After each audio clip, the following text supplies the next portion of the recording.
Story 1, Basement of Terror. Part 1, Inheritance. Alex Harper never wanted to go back to the country. He'd built his life on avoiding it, the smell of damp stone, the stillness after midnight, the way silence seemed to breathe in old houses. But fate, and a solicitor's call from Yorkshire, had other plans. Victor Hale, his mother's estranged brother, had died 3 months earlier. The letter that followed was short, written in neat, almost childish script. To my only nephew, Alex Harper. You'll know what to do with the house. Don't throw away the past until you understand it. Alex had laughed when he read it. He was a 45-year-old software engineer who fixed broken servers and wrote code for companies that didn't remember his name. Understanding the past wasn't on his to-do list. But London had been suffocating since the pandemic, grey, crowded, his small apartment a pressure chamber of insomnia and blue light. So when the key arrived by courier, heavy and old as bone, he decided to take a week off. The village was smaller than he remembered. Houses leaned on one another like drunks, the post office doubled as a grocery, and the road turned to gravel half a mile before the gate. The sign read Hale House, though the letters had rusted to a dull bruise. He parked, stepped out, and the first thing he heard was the wind under the eaves, long, low, almost like a sigh. Inside, the air was warm. That surprised him. He'd expected the rot of neglect, but someone, or something, had kept it alive. Wallpaper peeled in curls, yes, but the furniture gleamed with polish, dust covered nothing. A kettle sat on the stove, clean. Victor, he murmured. The word felt strange in his mouth, like saying the name of a ghost. The last time he'd seen his uncle, he'd been 10 years old. It had been winter, the visit forced by his mother's guilt.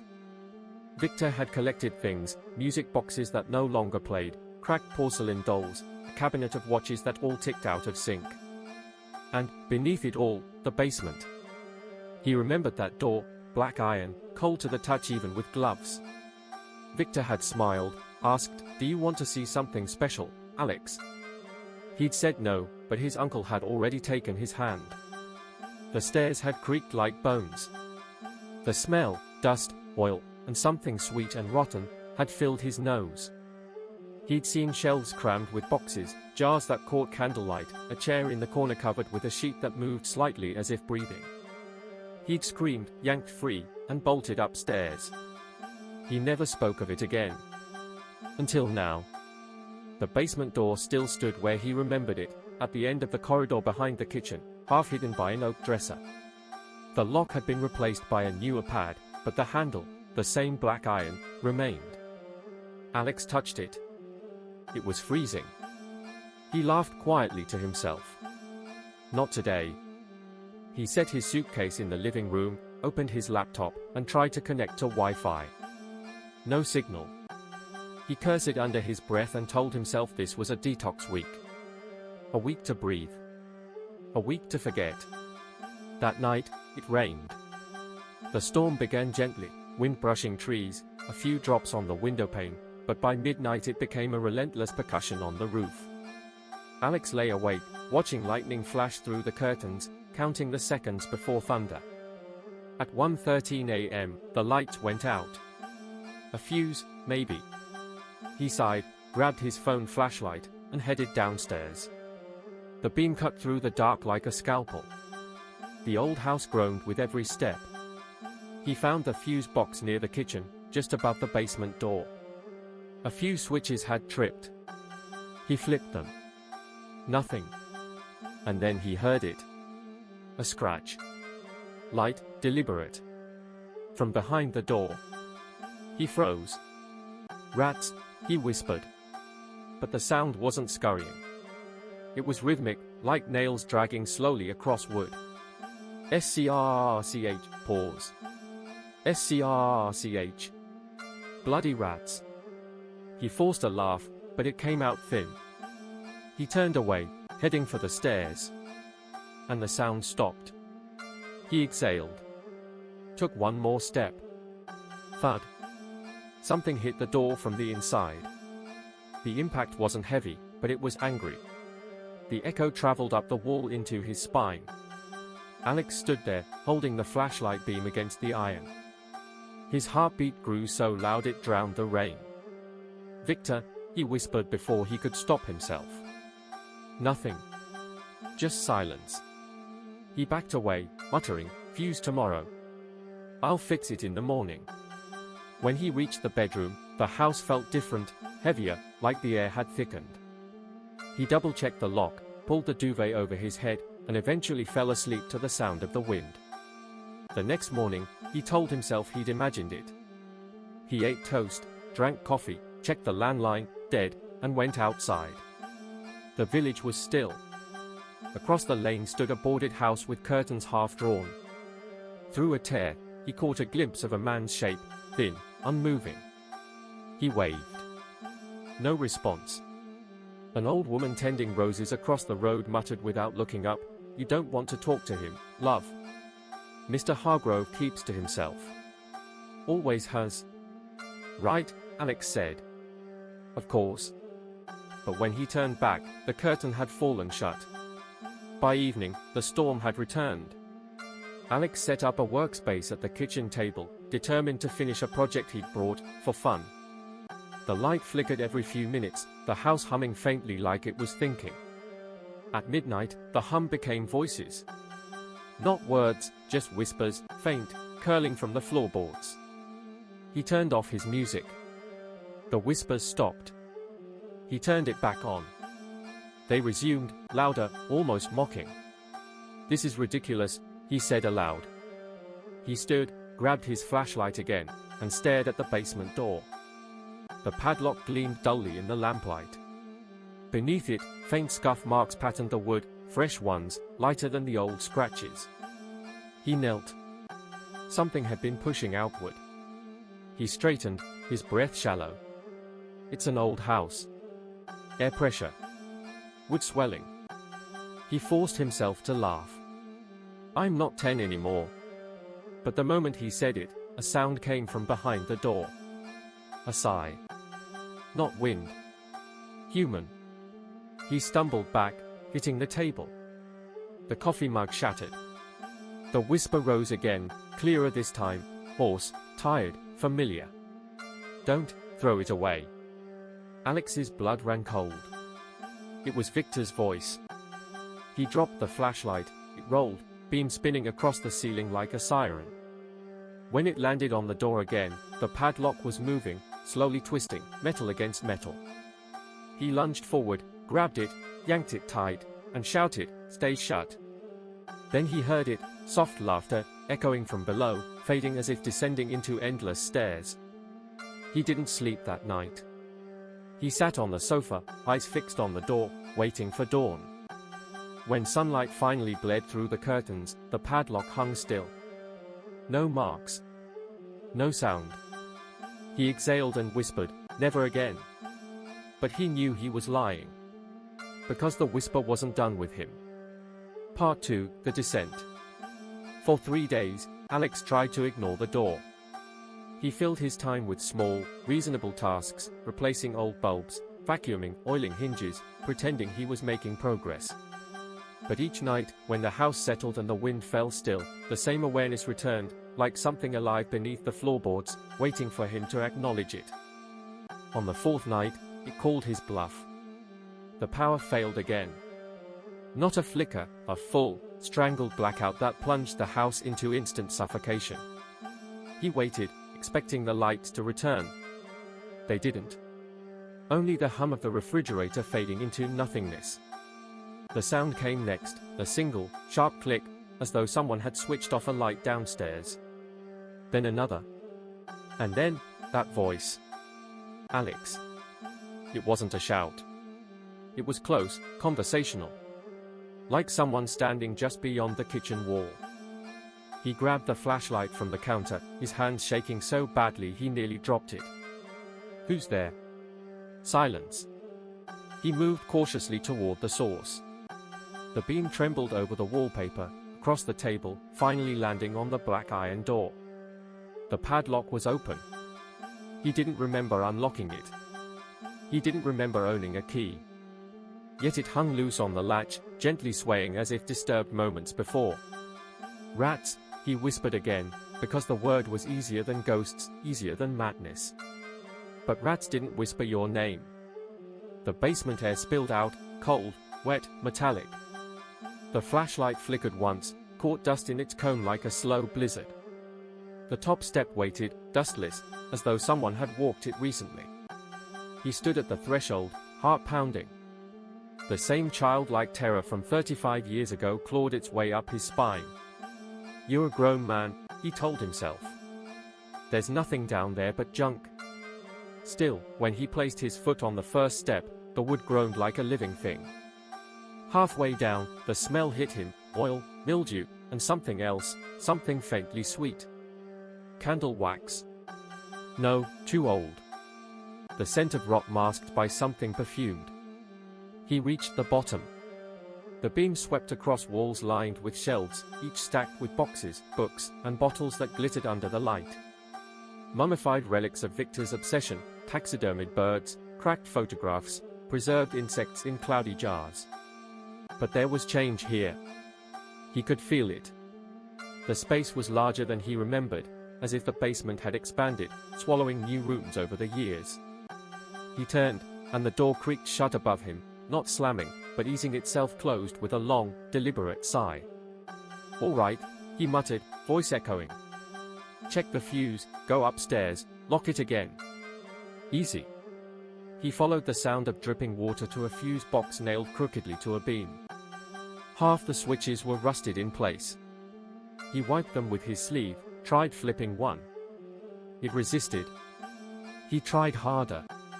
Snap. The switch broke clean off. Sparks spat, fizzled. "Goddamn it." He kicked the beam, the sound echoing up through the ceiling. And something responded. A scraping. From deep within the shelves. Slow, dragging. Like something moving its nails along wood to announce itself.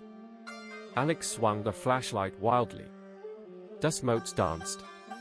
Nothing moved, yet the sound persisted, circling him. "Who's there?" he barked. "If someone's hiding down here, I'll..." He froze. The light caught a shape behind a shelf. A man.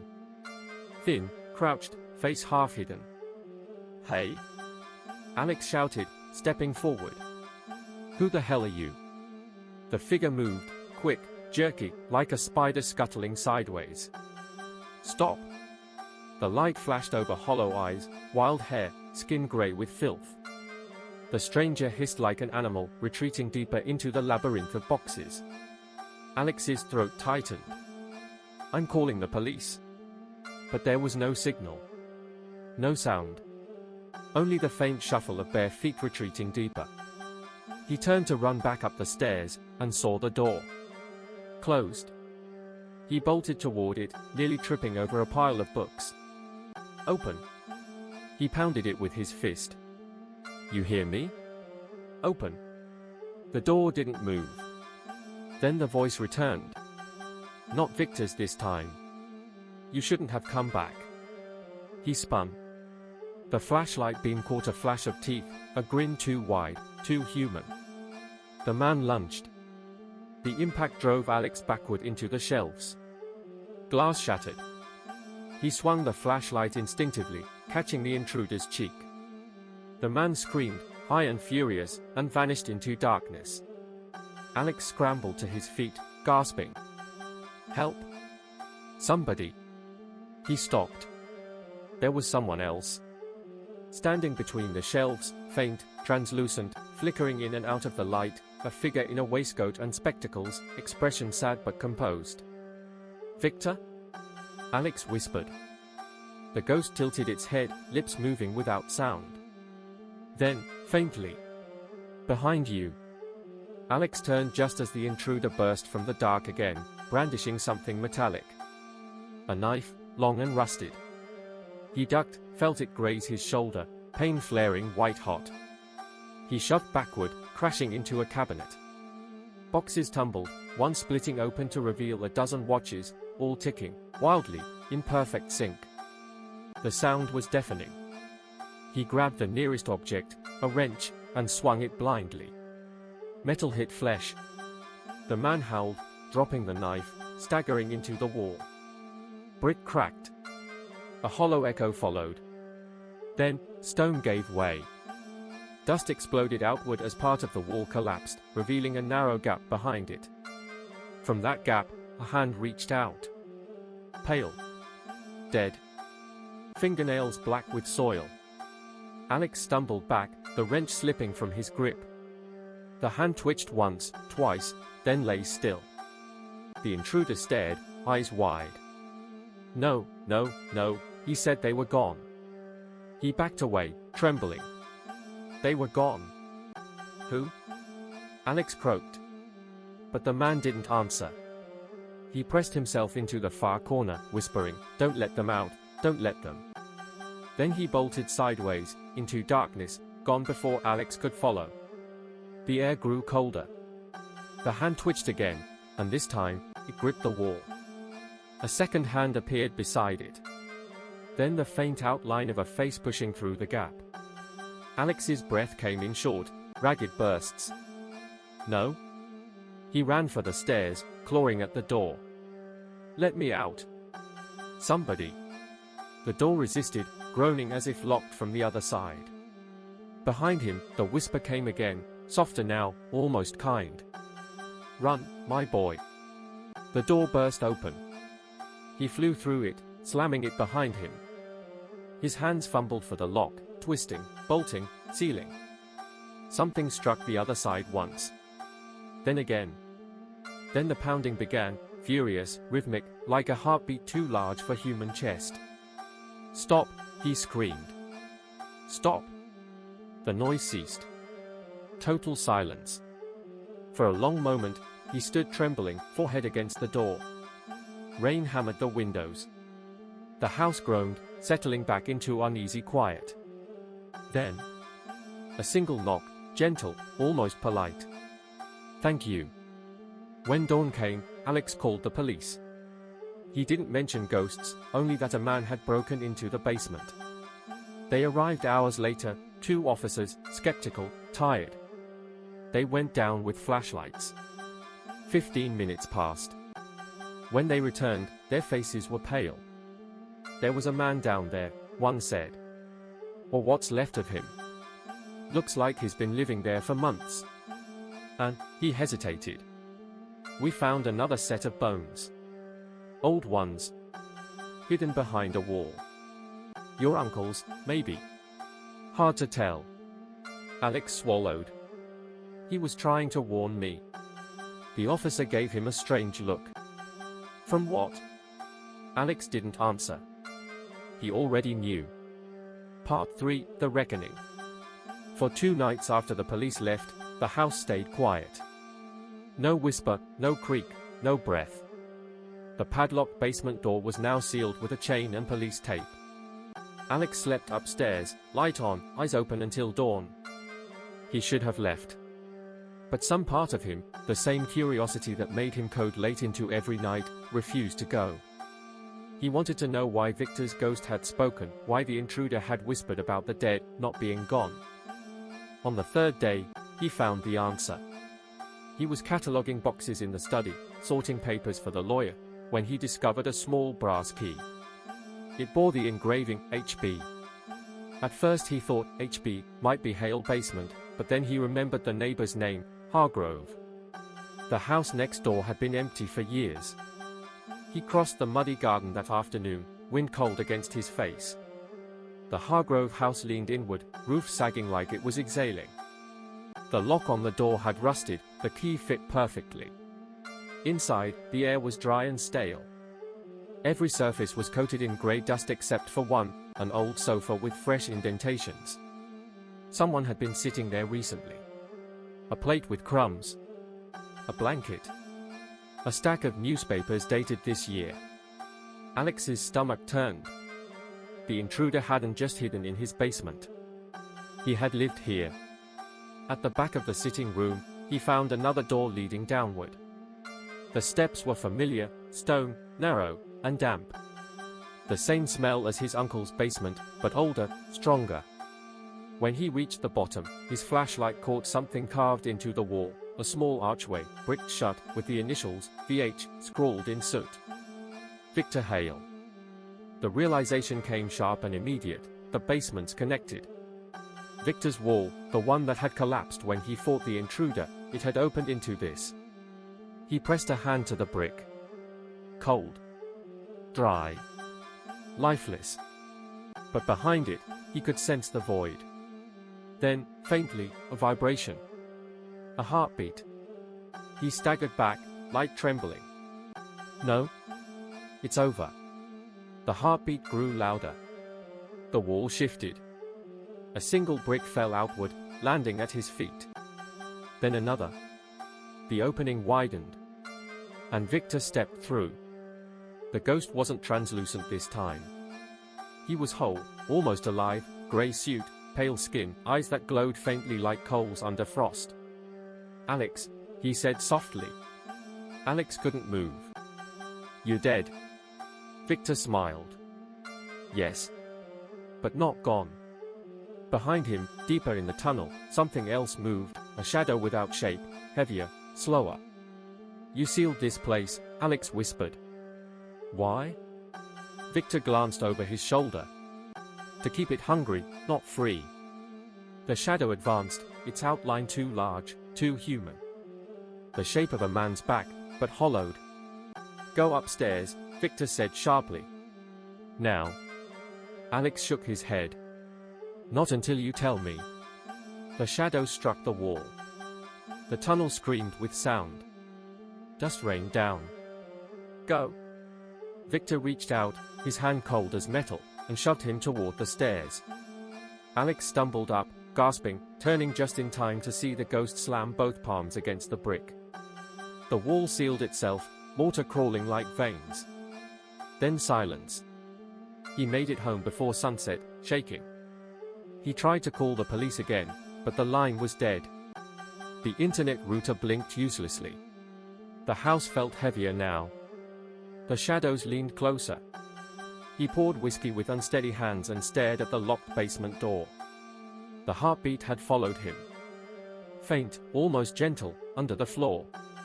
Thud, thud, thud. He whispered, "What do you want from me?" No answer. At midnight, the light flickered.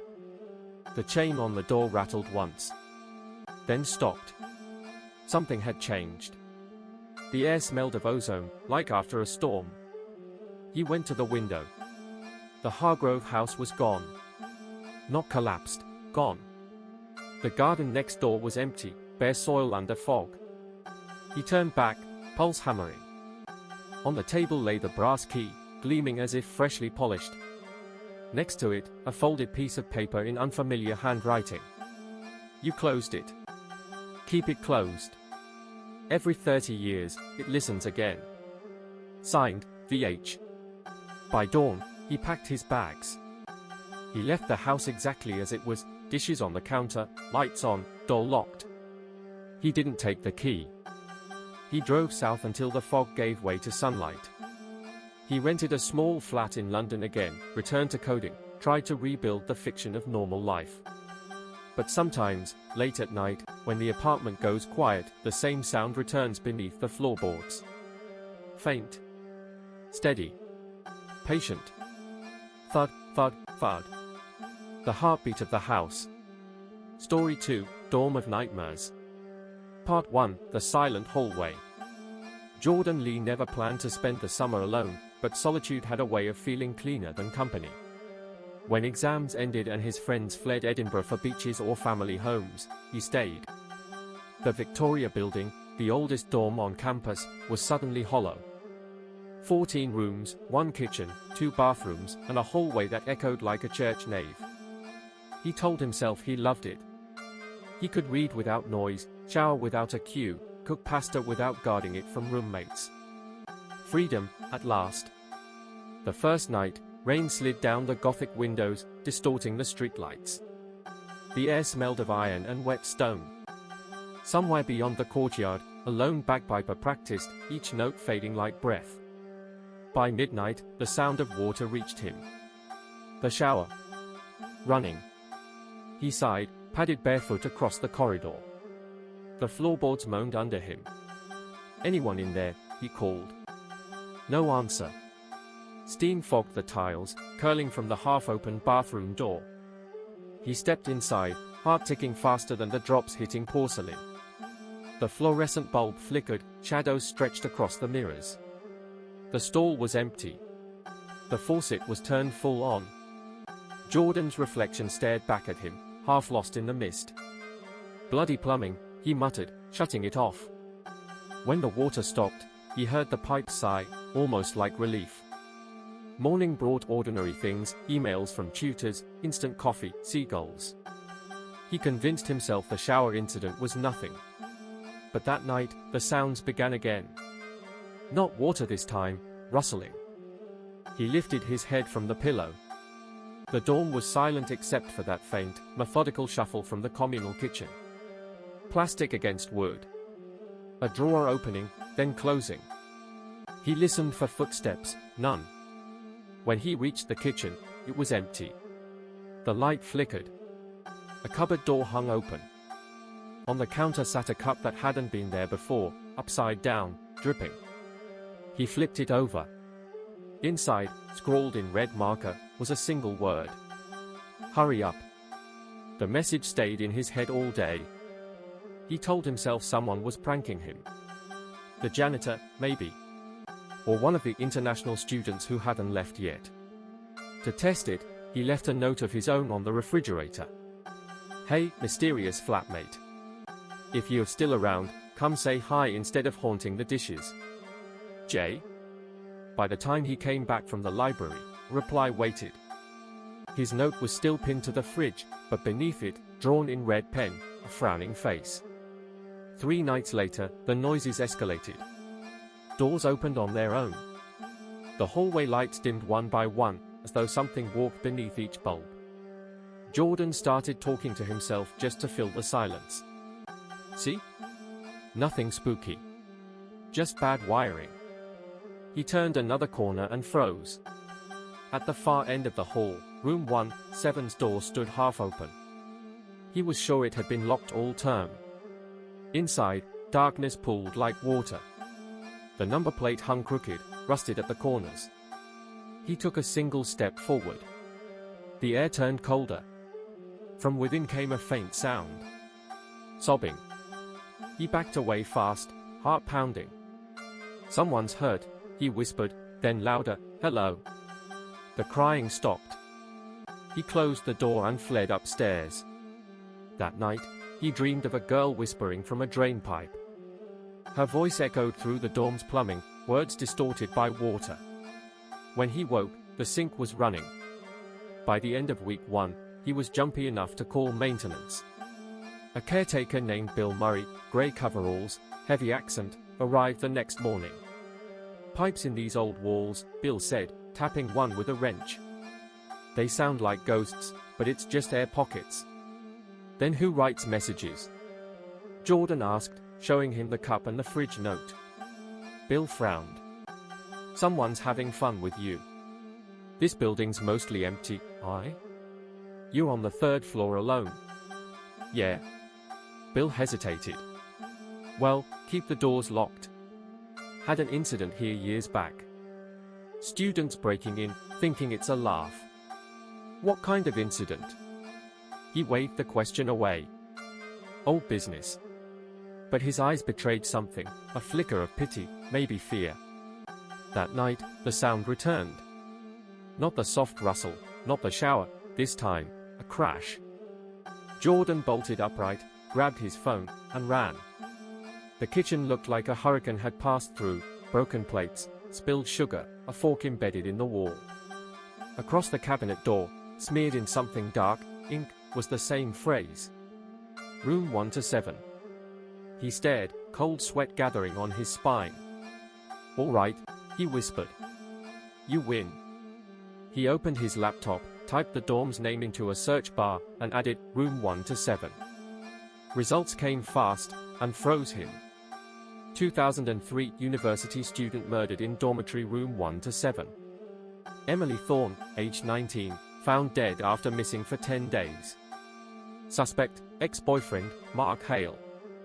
Case unsolved. The article included a grainy photo, a smiling girl with dark hair, standing outside the same building. Jordan shut the laptop. Thunder rolled outside. And then, from the bathroom, the shower turned on again. He didn't go alone this time. He called Bill Murray. "Something's happening again," Jordan said. "You need to see this." Bill arrived 15 minutes later, rain dripping from his cap. They followed the sound together down the staircase. As they reached the first floor, Jordan heard it clearly, crying. A girl's voice, thin as paper. Bill's face paled. "That room's been sealed since." The words died as the door to 1-7 creaked open. Inside, darkness waited. The smell hit first, stale air, mildew, something sweet and rotten. Bill lifted his flashlight. The beam revealed chaos, overturned furniture, torn curtains, empty bottles. And in the corner, movement. A girl. Alive. Her wrists tied, mouth gagged, eyes wide with terror. "Jesus Christ," Bill muttered, rushing forward. Jordan cut the ropes. The girl collapsed against him, trembling. She whispered a name that wasn't Emily. "Lin Wei," she gasped. "Help me, please." They called the police. Paramedics took Lin away, pale but breathing. The officers found the rest soon after, a sleeping bag in the basement, a camera, a man's jacket. The name tag read Mark Hale. He had been living beneath the dorm, coming up through maintenance tunnels. If Emily Thorne's ghost hadn't warned him, if Jordan hadn't followed the notes, Lin Wei would have died just as she did 20 years earlier. That night, as dawn glowed faint over the courtyard, Jordan packed to leave. He paused at the door. The hallway was still again. But from the far end, room 1-7's door stood slightly ajar. He heard a voice, a girl's whisper, calm this time, almost grateful. "Thank you." Then the door clicked shut. Part 2, The Haunting Deepens. The dorm should have felt safe after Lin Wei was rescued. Police had swarmed the place, reporters appeared for 2 days, and the administration promised additional security. Room 1-7 was sealed for good. But Jordan didn't leave. He told his friends he stayed to help with statements. The truth was uglier. He couldn't stop thinking about the voice that warned him, the name scratched in red, the way the air had gone cold right before he found her. Some part of him wanted to understand what Emily Thorne wanted, why her ghost had chosen him. A week passed. The campus emptied completely for summer. Jordan tried to return to normal, headphones, coffee, podcasts, pretending noise could drown memory. But the dorm had changed. Even with new locks, the corridors hummed faintly, like they held an electrical current under the plaster. Sometimes he heard footsteps that didn't echo, or caught a reflection that lagged a second behind him in the glass doors. The caretaker, Bill, came by every few days to fix wiring. He looked older, thinner. "You should move out, lad," he said one morning, screwing a light fixture. "That room's a wound. Buildings remember." Jordan gave a dry laugh. "I don't believe in haunted plumbing." Bill didn't smile. "You will." That night, Jordan dreamed of water. He stood waist-deep in the flooded hallway. The walls were swollen with moisture, wallpaper peeling like skin. Somewhere below the surface, a voice hummed a lullaby. When he reached the stairs, a hand shot up from the water and gripped his wrist, cold, desperate. A girl's face rose with it, pale and half-rotted, hair floating like ink. "You promised you'd hurry." He woke gasping, hands still tingling where she'd grabbed him. The room smelled faintly of mold. The clock read 3:07 a.m. And from the bathroom came the hiss of running water. He froze. "No," he whispered. He forced himself out of bed, phone flashlight cutting a narrow tunnel through the dark. The tiles glistened, steam clouded the mirror. The shower was on again. He stepped closer. This time, he saw the message before he turned the tap. Drawn in the condensation on the mirror. "Don't let him come back." Jordan stumbled backward, hitting the wall. The steam dissipated, and with it, the words. Morning brought police again, but only for paperwork. Detective Fraser, mid-40s, kind but tired, listened as Jordan tried to explain. It wasn't a dream, Jordan insisted. Someone, or something, wrote that message. Fraser sighed. The kidnapper's in custody. There's no one left in the building. You've been through trauma, it plays tricks on the mind. I know what I saw. Fraser paused, then leaned in. You found Lynn because of those messages, right? Yes. Then maybe whoever saved her is trying to save someone else.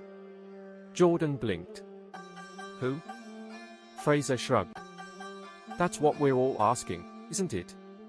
By afternoon, the rain had returned. It rattled against the arched windows, seeping through old stone.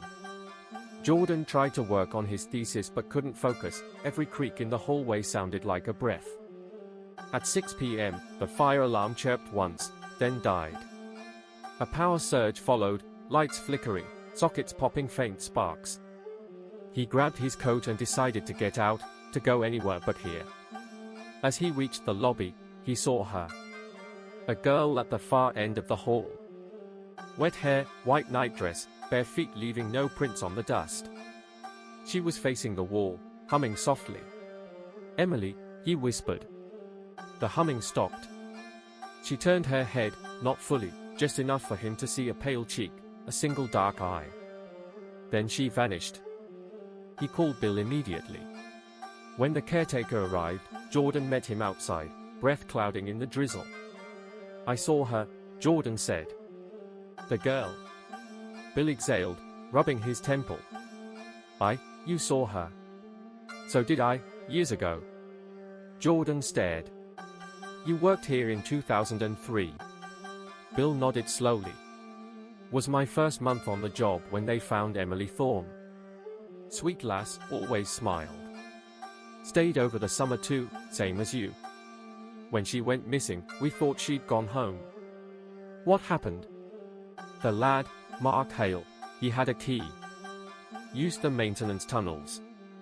I found the smell first. Then the flies. He swallowed hard. I sealed that room myself. Swore no one'd live here alone again. But time forgets, don't it? Jordan felt the weight of every word. Emily saved Lynn. She's still here. Bill met his eyes. Then she's not done saving. That night, Jordan left his door open. If the ghost wanted to speak, he would listen. The building groaned, wind slipping through vents. He drifted into uneasy half-sleep, notebook open beside him. A whisper woke him. Basement. He sat upright, heart hammering. The air smelled of damp metal. Basement. Hurry. He grabbed his flashlight and followed the sound downstairs. The door to the maintenance cellar was ajar, though he'd seen police lock it earlier. He descended slowly. The steps creaked, echoing into the dark. The smell hit first, rust and stagnant water. Then the light from his phone caught a reflection, puddles shimmering on the floor. He swung the beam left. Footprints. Bare, wet, leading deeper. At the far end of the cellar stood an old utility sink. Above it, etched into the plaster by some sharp tool, was a new message. Below. He bent down, tracing the word. The pipe beneath the sink vibrated faintly, rattling. He knelt and peered inside. Water gurgled, then cleared. For an instant, he thought he saw a face staring back, a reflection that wasn't his. Emily? The light flickered. Something cold brushed his hand. When the beam steadied, a small silver pendant lay in the drain, a locket, tarnished and broken. Inside, under cracked glass, was a photograph of Emily Thorne. He carried it upstairs and placed it on his desk. He whispered, "What do you want me to do?" A gust of air rustled the papers.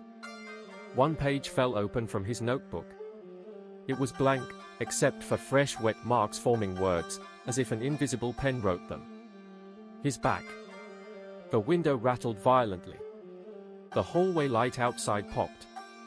Footsteps began, slow, heavy, from the staircase below. Jordan froze. The steps grew louder, uneven, dragging. A silhouette appeared at the end of the corridor, broad-shouldered, limping. He grabbed his phone and dialed Bill. No signal. The figure moved closer, each step accompanied by a wet scrape. Jordan backed into his room, heart pounding. The doorknob twitched once, twice, then stilled. From behind it, a low voice, hoarse, male, close enough to feel. You shouldn't have opened the door. The power cut. Darkness swallowed everything. Then a woman's scream, sharp, echoing through the hall, followed by the crash of glass. When Jordan wrenched the door open, the corridor was empty. Only one thing remained on the floor outside his room, the silver locket, open, its photograph now gone. He didn't sleep again that night. When morning came, Bill found him sitting on the stairs, pale and shaking. The police checked the holding cells, Bill said quietly. Mark Hale escaped during transfer. Jordan felt the blood drain from his face. So she was warning me, he whispered. Bill nodded grimly. And now you're the only one listening. Part 3, The Return. The news hit like static. Mark Hale had escaped. The murderer who had killed Emily Thorne and nearly taken Lynn Wei was free again after 20 years. The city's papers ran the headline, Dorm Killer Missing After Prison Transfer. To Jordan, it felt less like a headline and more like an omen. He hadn't left the Victoria building in days. The air inside was heavy, as though soaked with invisible rain.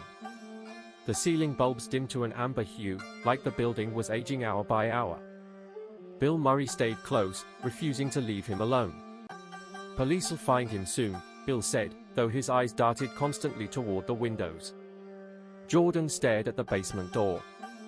Emily said his back, he murmured. Ghosts talk in riddles, Bill muttered. Don't listen too close, or they'll pull you under with them. But that night, the whisper returned, not in dreams this time, but through the walls. He's here. The lights flickered.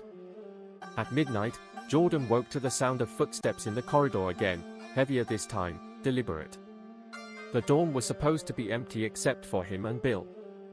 He reached for his phone. No service. A shadow paused outside his door. Jordan held his breath. Through the crack beneath the door, he saw boots, wet, leaving dark prints on the wood. Then came the whisper. You opened it last time, open it again. The doorknob turned. Jordan grabbed the nearest thing, a desk lamp, and braced himself. The door swung open. But no one stood there.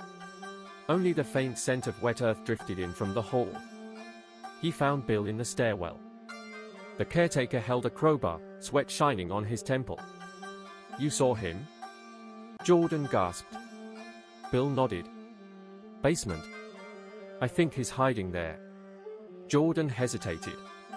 That's what she said too. She? Emily. Bill's face went pale. Lad, we're not going down there. But the decision was already made. The hum of the pipes grew louder, that familiar heartbeat rhythm echoing from below. If they didn't go, someone else would die. They armed themselves with flashlights and descended into the basement. The air thickened with each step, colder, wetter, alive. Water dripped steadily from the ceiling, pooling on the floor. The smell of iron and rot was suffocating. At the bottom, the door to the maintenance tunnels yawned open. Inside, graffiti covered the walls, names, dates, warnings. And over all of it, drawn in black marker. Hurry up. Jordan's breath shook. That's her writing. Or his, Bill muttered. They followed the tunnel deeper, water reaching their ankles. Somewhere ahead, a flashlight beam flickered. A figure moved, crouched by the wall. Bill raised his crowbar. Stop right there. The man turned slowly. His face was hollowed by years of prison and madness, but the grin was unmistakable. Bill, Jordan whispered. That's him. Mark Hale. The killer didn't rush. He only tilted his head, eyes glinting in the dark. You shouldn't have come back, Jordan said. Mark's voice was dry, scraping. You shouldn't have opened her room. Bill took a step forward. Police are on their way. Drop whatever you're. The man lunged. The crowbar swung. A scream followed, metal clanging off stone. Jordan stumbled back, slipping in the water. His flashlight fell, beam spinning wildly across the tunnel walls. For a moment, he saw faces, pale, distorted, pressed into the wet bricks. Hands reaching out. Then the temperature plummeted. A whisper rose from the water itself. "Jordan, run." Emily's voice. The water erupted upward, a violent surge, knocking Mark backward. His scream echoed through the tunnel as the current pulled him down. But there was no drain. No river. The water was alive, swirling, rising, forming a shape. A woman's figure emerged, translucent but solid enough to cast shadows. Hair streaming, eyes filled with grief. Emily Thorne. Bill staggered to his feet, crossing himself. Sweet Christ. Emily turned to Jordan. Her mouth didn't move, but her voice filled the air. It's his turn to drown. Mark tried to crawl away, but the water wrapped around him, dragging him down. His hands clawed at the stones, nails scraping until they tore. "Stop!" Jordan shouted. "He's human." So was I. The walls shook. The water rose to the ceiling, swallowing Mark's scream completely. When it fell silent, only ripples remained. Emily looked at Jordan one last time. "Thank you." Then she vanished, the water draining through cracks that hadn't been there before. The silence that followed was deafening. Bill's flashlight trembled in his hand. Did we just see? Jordan stared into the puddle where the killer had vanished. The reflection showed three faces, his, Bill's, and Emily's fading outline. He whispered, "She's gone." "No," Bill said softly. "She's free." By morning, the police arrived. The tunnels had collapsed overnight. They found no sign of Mark Hale. No body. No footprints. Only the locket, Emily's, resting at the tunnel entrance, gleaming under the sunbeam that shouldn't have reached that deep underground. The case was closed. Officially, the escapee had drowned in the flood caused by an old water main bursting. But Jordan knew the truth. He left the dorm the next week, moving into a flat across town. He tried to sleep again, tried to forget the dripping sound that sometimes followed him in dreams. On his desk, the locket sat open beside his notebook. The photograph inside had changed, no longer the smiling girl outside the dorm. Now it showed rippling water, like a window looking into the basement. Some nights, when the rain comes hard against the windows, he swears he can hear her voice in the pipes. "Thank you for hurrying." Months later, the university reopened the Victoria building. New paint, new wiring, new tenants. Room 1 to 7 remained sealed. But students say that sometimes, after midnight, the shower in the upper floors turns on by itself. And if you wipe the mirror, a message waits in the condensation. "Hurry up,